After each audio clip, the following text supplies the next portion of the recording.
Jumpa lagi di vlog nomor 5. Kali ini kita akan membahas source code yang ditampilkan pada bab 1 dari buku pertama, yaitu bukunya Beginning Visual C++ 2013.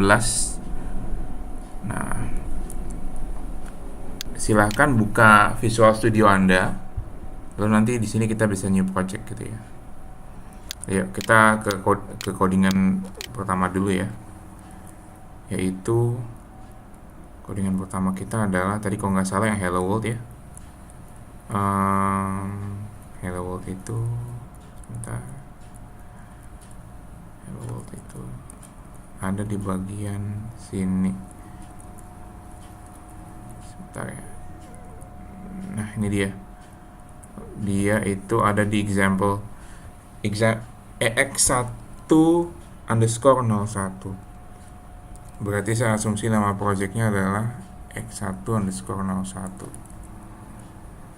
EX1 underscore 01. Tapi untuk ngebedain antara project dan buku, ada baiknya kita pakai di sini sebentar ya, console. Jadi Anda ke Visual C++, ke Win32, ke console application. Di sini ganti dulu nama solutionnya itu. Kalau menurut saya lebih baik kita beda sedikit dengan buku karena kita pakai beberapa buku ya.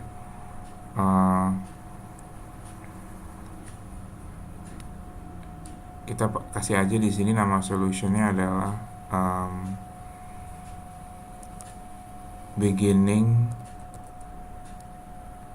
underscore visual underscore cpp underscore 2013 underscore chapter 01 gitu ya, karena kita ngebahas chapter 1. Jadi lebih baik sih seperti ini. Nanti di dalamnya baru untuk chapter satunya dari buku ini ada example apa aja gitu ya. Nanti satu example kita usahain satu project. Nah, namanya mau ikutin ini sih boleh ya kalau untuk projectnya. Jadi EX1 underscore 01 nggak masalah. Atau kalau misalnya kita mau rename juga boleh, tapi ya untuk simplicity lebih baik kita samain aja nama projectnya EX1 underscore 01. Pastikan ini seperti tadi saya udah bilang, Visual C++, yang Win32 ambil Win32 console application. .NET frameworknya biarin aja, kita nggak pakai itu. Tekan OK. Di sini console application, lalu ya samain seperti tadi ya, console application ini udah 2 detik, biarin aja, lalu tekan finish.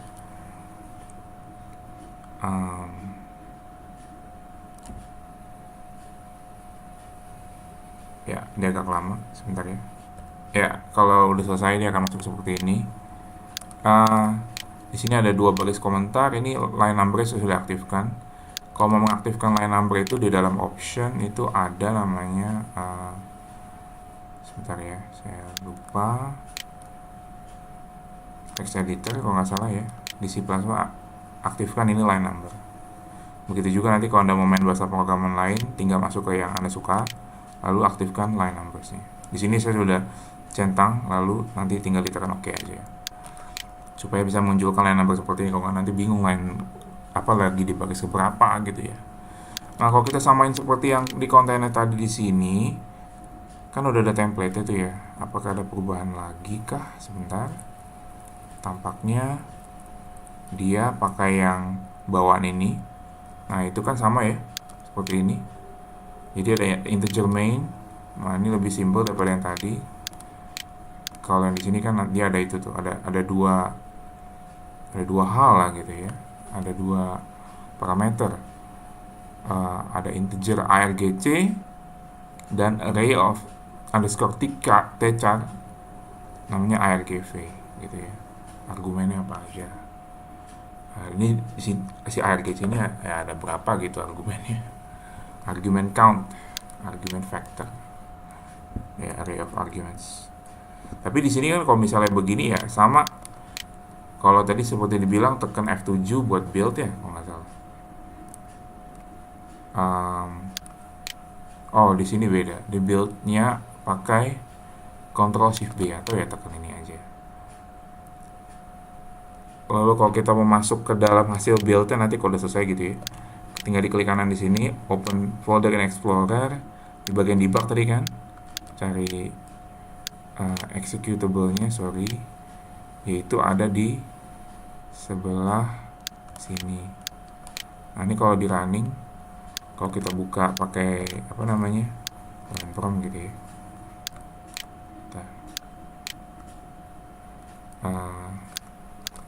Kalau kita copy ini path-nya, kita ganti ke situ, lalu nama programnya itu adalah ex1_01.exe kan, atau saya nggak tulis exe-nya ya. Selesai programnya, karena dia nggak ngapa-ngapain gitu kan. Nah, tapi di sini untuk lebih meramaikan suasana, coba cetak sesuatu gitu kan. Nah di sini setelah stdafx.h itu include IO stream, input output stream ya, di bawah itu ya, berarti di bawah sini nih. Mau di enter dulu terserah, gak mau enter juga nggak apa-apa karena udah ada baris kosong yang nggak kita pakai. IO stream ya.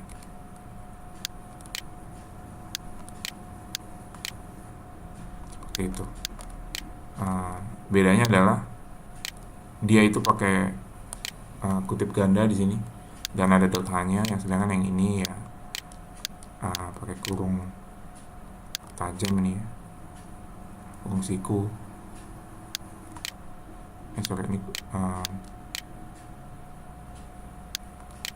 ya kurung tajam ini lah ya, tanda lebih kecil tanda lebih besar, dan di dalamnya adalah input output stream. Tapi kalau misalnya kita build begini, Ctrl Shift B kalau nggak salah, lalu kita run lagi ya nggak ada bedanya karena udah mengaktifkan output tapi belum ada yang di output gitu ya, ini gue bohong. Di sini kita dibilang coba tampilin kata hello world, tapi jangan lupa di enter ya. Karena itu kita masuk aja ke sini, kita bikin baris baru ya, std titik 22 kali cout, tadi dia minta hello world, hello hello world, lalu \n, ya itu udah ada tutup kutipnya ya, lalu titik koma deh. Nah dari sini baru kita build lagi, Ctrl Shift B ya kan. Nah baru dari sini kita jalanin programnya. Harusnya kan ada hello world baru enter. Enternya di mana ya, di sini. Kalau misalnya kita gak ada enter, gak ada \n ya, ini mepet ya, harusnya kita bisa buktikan langsung. Kita buang aja nih \n ya kan, kita save, baru kita buildnya Ctrl Shift B ya, kita jalanin lagi, itu mepet kan. Enternya udah dibuang tadi \n ya, kita balikin lagi deh. Nah itu begitu. Lalu ada contoh apa lagi tadi ya? Ya sama kan. Nah ini adalah contoh lebih ribet dikit. Di sini kita memakai jadi ini kalau saya boleh copy, sorry tadi saya agak malas di sini untuk menulis ulang, karena itu saya add new item ya.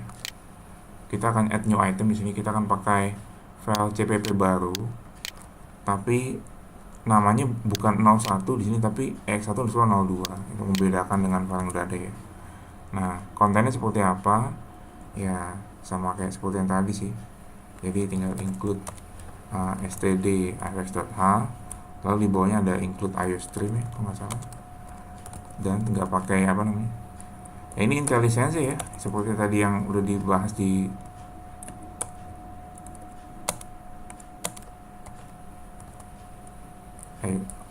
di video sebelumnya. Nggak perlu ketik lengkap, udah ada suggestion dari dia. Jamming seperti biasa, return now, tapi mau tulis apa dulu ya, mau tulisnya apa sih gitu. Nah udah ready dulu si Altis itu. Oh sorry, kelupaan, std dalam namespace apa dia. Nah This is a simple program that outputs some text. Ini adalah program sederhana yang menampilkan beberapa kalimat gitu. Lalu di sampingnya tadi kan kalau nggak salah ada ada n-line kan. Jangan lupa n-line itu sama aja kayak si backslash n. Jangan lupa juga titik koma di sini menandakan bahwa si titik koma ini nih yang terakhir itu nih menandakan bahwa kalimatnya sudah selesai. Satu kalimat ya, akhir dari satu kalimat, bukan akhir dari programnya. Lalu kalimat keduanya apa? You can output more lines of text. Anda boleh menampilkan lebih dari satu kalimat gitu ya. Jadi beberapa boleh. Jangan lupa untuk bagian kedua dari kalimat ini menggunakan n-line supaya dia bisa enter gitu. Kalau nggak ada n-line ya nggak di enter, jadi nyambung ke samping, which is mungkin bukan yang kita mau seperti itu. Kalimat ketiga dan juga kalimat terakhir, jadi ini boleh begini, boleh juga begini ya, lebih rapi ya. Lihat sini, tadi saya cuma ketik ini satu kali, tapi dia udah nampilin dua kali karena dia otomatis bikin tutupnya gitu ya.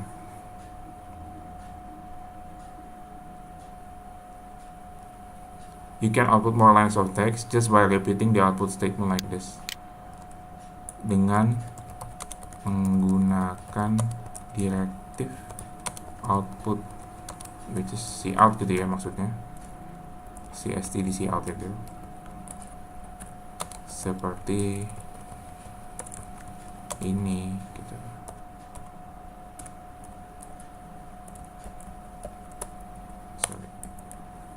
Itu nggak ada ininya ya. Kalau misalnya Anda lagi malas juga Anda boleh copy dan ini jadi ya samping. Jangan lupa ada returnalnya di sini kalau untuk mengakhiri atau keluar dari suatu function, which is ya, sebenarnya selesai ya. Di sini kan ada kurung awal tutup, ini kurung awal buka buat memulai, tutup akhir. Jadi program ini dimulai gitu ya, dengan mendeklarasikan apa sih di sini yang diperlukan supaya program bisa jalan dengan baik gitu ya. Tidak ada kekurangan satu apapun juga dalam kelengkapannya. Lalu dicari mainnya, lalu apapun yang ada dalam main itu sebelum dia return akan dieksekusi. Yaitu di sini cuman melakukan baris 6 sampai 8, yaitu menampilkan beberapa teks ya. Ya kalau ini saya build cepat aja, Ctrl Shift B build. Salah di sini karena udah ada main. Kelihatan salahnya di mana. Nah ini ya, kita bisa rename sebenarnya. Jadi rename main nggak kepake atau main tidak terpakai gitu ya. Ya, main tidak terpakai dengan main ya beda ya. Mainnya dalam satu project ini cuma boleh satu. Lalu saya build, nggak masalah karena main ini cuma ada satu dalam keseluruhan project ini si EX1_01. Lalu kita lihat di sini ketika kita run, ini kan namanya tetap tadi 01 ya projectnya ya, walaupun kita tambahin satu file baru ya seperti ini, outputnya berubah dari yang tadi gitu. Ini kan main yang lama tadi ya, yang main tidak terpakai. Main tidak terpakai tidak sama dengan main ya. Ya mungkin di sini tadi ada tambahannya yang membedakan antara ini error atau tidak. Tadi kan saya ada error lebih parah ya, mainnya lupa di rename atau diabaikan satunya lagi. Ini kalau main yang error yang seperti diminta tadi oleh buku ini untuk kita buat di baris ini, andaikan bukan ini ya, tapi n-line yang ini yang dibuang tadi, kita buang dan titik komanya, lalu expected jadi pertama expected a semicolon, jadi diminta ada titik koma nih, hilang dia. Nah ini dia, kita pin aja deh. Syntax error missing titik koma sebelum std cout. Tapi sebenarnya yang ngaruh kan yang ini ya. Kalau kita taruh di sini, dia minta titik koma sebelum return, boleh nggak ya? Coba kita coba. Mau tuh. Jadi nggak harus persis di belakang sini, tapi kan ya kalau kita taruh di belakang situ, nempel sama yang lainnya kan lebih rapi ya pastinya. Ya kan? Jadi kita build lagi. Nah, ini udah bener lagi dia. Oke, kita lanjut aja di sini ke yang apa nih? Tools option ya. Ya, tools option, di dalam tools option misalnya ini kita tools option ada apa aja sih gitu. Tadi kita udah coba line number ya, walaupun di sini nggak minta. Di bagian project dan solution dan di generalnya, ntar ya. Project and solution di bagian generalnya. Nah di sini bilang kalau bikin project baru ditaruh di mana sih gitu kan. Anda bisa ganti apa nih ya. By default isinya ini. Gitu ya. Komputer saya ya loginnya namanya Indra. Dalam pad ini. Apalagi ya. MFC adalah project 3. Tadi sebenarnya berarti EX1_02 ya. Tapi ini ya udah terlanjur lah. EX1_03 itu dia bikin dari MFC. EX1_03 kita coba aja ya. Bikin project baru sini ya.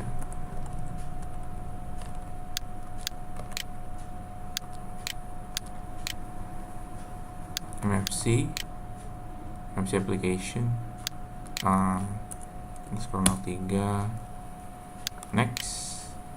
Perbedaannya apa dengan yang tadi? Multiple documents tapi nggak tab documents. Security development-nya nggak oke. Resource language-nya bahasa Inggris.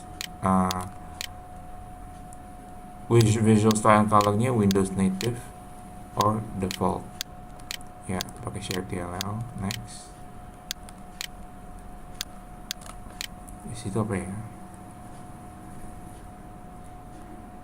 Aktifkan printing common control manifest.